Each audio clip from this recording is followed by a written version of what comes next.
two stories I have to tell you. First one is in 2015, I went down to American Conservatory Theater, which both Judy and I are alumni of, and I saw a production of Riverside and Crazy.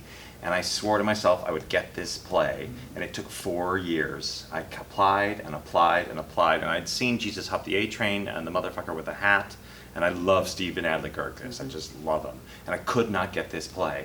And the other half of this equation is about the same time I saw James in a production of The Sunset Limited by Cormac McCarthy. Yes. And I remember that performance to this day.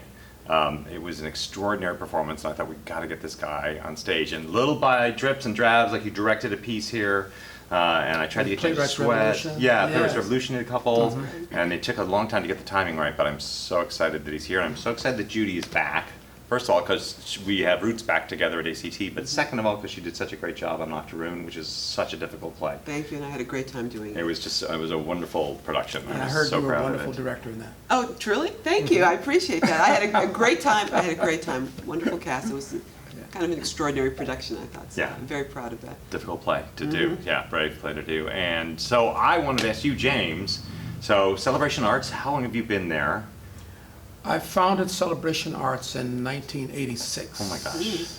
It started out as a dance company, and then I was teaching the community dance classes for about 10 years, and I decided to incorporate and bring in the theater and music.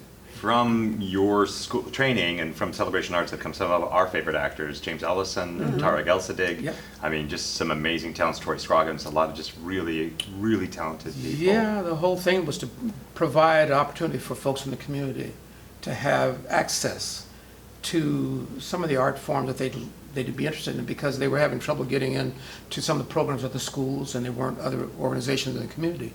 Wow. So I said, we'll start one. Wow. Beautiful. That's amazing. And James Ellison, who you mentioned, James Ellison, Yeah. He's in, plays right, I your just son in this directed play. him, in Mountaintop. Oh, I didn't know that. Yeah. And That's James great. said to me the other day that one of his dreams was to play opposite you on stage. So. And now he is. Oh, So, that's great. Judy Moreland, talk to me Yes. about your history with this play. I saw the original New York production, and it was, I just happened to stumble on it. I was in New York, and I had a Sunday afternoon, and I wanted to see a show, and I looked in the paper, and there was the final performance of this play called my Between God. Riverside and Crazy. I knew nothing about it. I saw the playwright Stephen Adly Guirgis, who I knew, and I was like, okay. And then I saw that the actor playing Pops was Stephen McKinley Henderson, who was one of the all-time great actors. And so I Just saw thought, that HBO Fences, and oh yeah, he's a unbelievable. phenomenal actor. Yeah. So I was like, okay, I'll plunk down my money for it. So I went into the theater not knowing anything about the play except the actor and the playwright.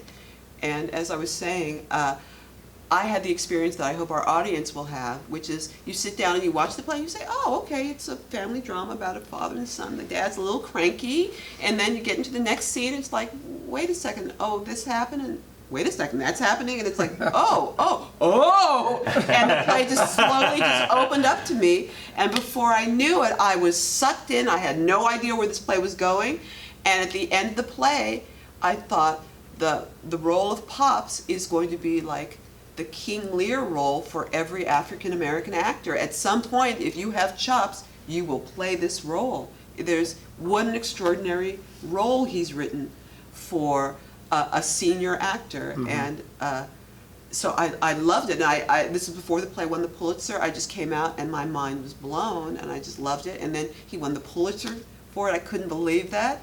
And then, cut to 2 years later, Michael Stevenson calls me and says, do you know this play, and would you be interested in directing it? And I was like, absolutely, and here I am. That's kind of our weird rhythm. You see a I play, know, I call you, yeah, it's like, I'm thinking of a play now. What play am I doing in 2 years? I have to call Samuel French.